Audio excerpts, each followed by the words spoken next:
আজকে আপনাদের সাথে নতুন আরেকটি ভর্তি সার্কুলার নিয়ে আলোচনা করব। আজকের এই ভিডিওর যেটা টপিক সেটা হলো ঢাকা বিশ্ববিদ্যালয়ের অধিভুক্ত প্রযুক্তি ইউনিটের ভর্তি বিজ্ঞপ্তি বা ভর্তি সার্কুলার 2025 এবং 26 নিয়ে আলোচনা করব। আজকেই কিন্তু ঢাকা ইউনিভার্সিটির অধিভুক্ত প্রযুক্তি ইউনিটের ভর্তি সার্কুলার প্রকাশিত হয়েছে। তো এই প্রযুক্তি ইউনিটে ভর্তি হতে গেলে আপনাকে ভর্তি পরীক্ষা অবশ্যই দিতে হবে। এই ভর্তি পরীক্ষার মানবন্ধনটা কি বা এখানকার ভর্তির যোগ্যতা কি এর সংক্রান্ত A to Z নিয়ে আলোচনা করব। তো যারা ঢাকা ইউনিভার্সিটির অধিভুক্ত প্রযুক্তি ইউনিটে ভর্তি হতে চান বা ইঞ্জিনিয়ারিং সাবজেক্টে যাদের পড়াশোনার ইচ্ছা আছে কম জিপিএ, তাদের জন্য এই সার্কুলারটা কিন্তু অনেক ইফেক্টিভ হবে। তো আশা করি ভিডিওটা দেখলে এই সার্কুলারের A to Z সম্পর্কে জানতে পারবেন।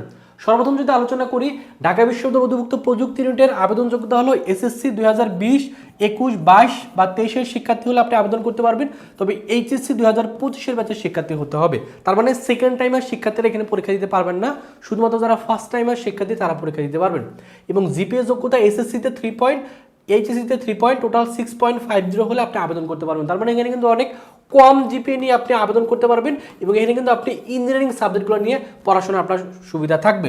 এবং ভর্তি পরীক্ষার মানবন্ধন হলো 120 মার্কের পরীক্ষা অনুষ্ঠিত হবে 1 ঘন্টা 30 মিনিটের। ফিজিক্স থেকে 35 মার্কের এমসিকিউ, কেমিস্ট্রি থেকে 35, ম্যাথ থেকে 35, ইংলিশ থেকে 35 মার্কের প্রশ্ন আসবে। এখানে টোটাল পাস মার্ক হলো 48। আর এখানে যেটা সবচেয়ে বড় বেনিফিট, এখানে কোনো ধরনের নেগেটিভ মার্কিং নাই, অর্থাৎ কোনো ধরনের নেগেটিভ মার্কিং আপনাকে এখানে কাটা হবে না। আপনি 120টা এমসিকিউ আছে, 120টা এমসিকিউ আপনি দাগিয়ে দিয়ে আসতে পারবেন। আর জিপিএ থেকে নেওয়া হবে 80 মার্ক, এসএসসি জিপিএর সাথে 8 গুণ, এইচএসসি জিপিএর সাথে 8 গুণ করে 80 নেওয়া হবে জিপিএ থেকে। আর 120 মার্কের হলো ভর্তি পরীক্ষা। তার মানে এই 200 মার্কের উপরে আপনার মেধা তালিকা প্রণয়ন করা হবে। তবে আপনি যদি যে সাবজেক্টগুলো আছে, যেমন আপনি যদি ট্রিপলি নিয়ে যদি পড়তে চান, অথবা আপনি যদি সিএসসি নিয়ে পড়তে চান, অথবা আপনি যদি সিভিল ইঞ্জিনিয়ারিং নিয়ে যদি পড়তে চান, অথবা আপনি মেকানিক্যাল ইঞ্জিনিয়ারিং নিয়ে যদি পড়তে চান, এই সাবজেক্টগুলো পড়ার জন্য অবশ্যই এই ভর্তি পরীক্ষায় ফিজিক্সে আপনাকে এই ফিজিক্সে যে 35 মার্কের পরীক্ষা হবে, 35-এর ভিতরে আপনাকে 10 অবশ্যই পেতে হবে। গণিত আপনাকে অবশ্যই উত্তর করতে হবে এবং গণিতে এই 35-এর ভিতরে আপনাকে এই 10 মার্ক কিন্তু ন্যূনতম আপনাকে পেতেই হবে, আদারওয়াইজ এই সাবজেক্টগুলোতে আপনি ভর্তি হতে পারবেন না। এখন মিলে আলোচনা করবো যেটা নিয়ে, সেটা হলো আপনি যখন চান্স পাবেন, চান্স পাওয়ার পরে আপনি কোন কোন জায়গায় ভর্তি হতে পারবেন বা ঢাকা ইউনিভার্সিটির অধিভুক্ত যে প্রযুক্তি ইউনিটগুলো আছে এগুলো কোথায় কোথায় আছে এই বিষয়গুলো সম্পর্কে আপনাদের জানাই দিই। তো এখানে মিলে সরকারি আছে হলো 3টা। একটা আছে ময়মনসিংহ ইঞ্জিনিয়ারিং কলেজ, এখানে যখন আপনি চান্স পাবেন এখানে আপনি সিভিল ইঞ্জিনিয়ারিং নিয়ে পড়তে পারবেন। এখানে সিট সংখ্যা আছে 60টি। আছে হলো ত্রিপলি, আছে হলো সিএসসি, প্রত্যেকটা 60টা করে সিট আছে।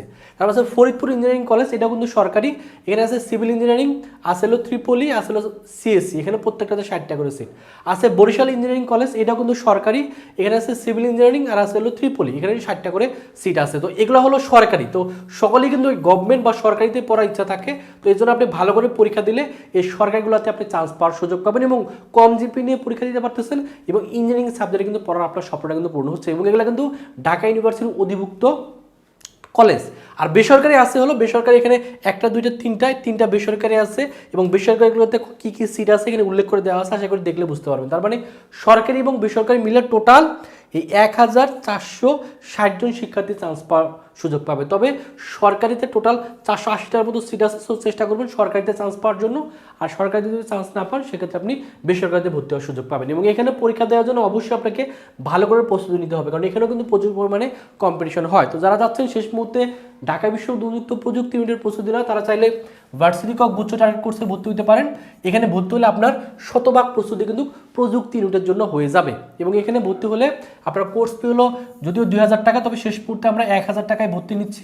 1000 টাকায় ভর্তি হলে গুচ্ছের যেমন প্রস্তুতি হবে, পাশাপাশি প্রযুক্তি ইউনিটের প্রস্তুতি হয়ে যাবে। ভর্তি হওয়ার জন্য এই নাম্বারে 1000 টাকা বিকাশে পাঠিয়ে এই নাম্বারে কল দিলে আপনাদের ভর্তি করে নেওয়া হবে। আশা করি যারা প্রযুক্তি ইউনিটের প্রস্তুতি নেবেন অবশ্যই আমাদের এই অনলাইন কোর্সে ভর্তি হয়ে যাবেন।